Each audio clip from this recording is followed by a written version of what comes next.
Let me set the record straight. Kamala Harris was never over the California Department of Corrections and Rehabilitation. She was the Attorney General of the Department of Justice. The Department of Justice does not oversee the CDCR. The CDCR is overseen by the Secretary of the CDCR, which is part of the governor's cabinet.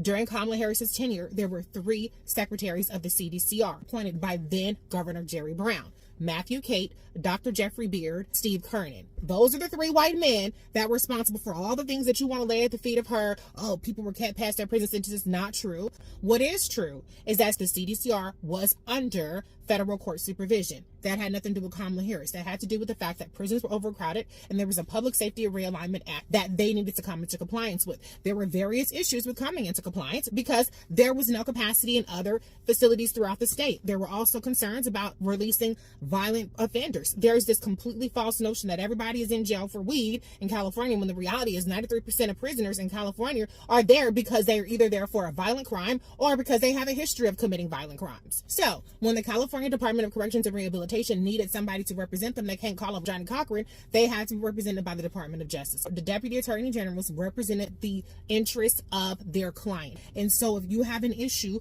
with what was represented in court, then what you really have an issue with is the position of the Secretary of the CDCR. So go talk to Matt, go talk to Jeff, or go talk to Steve and keep Kamala's name out of it.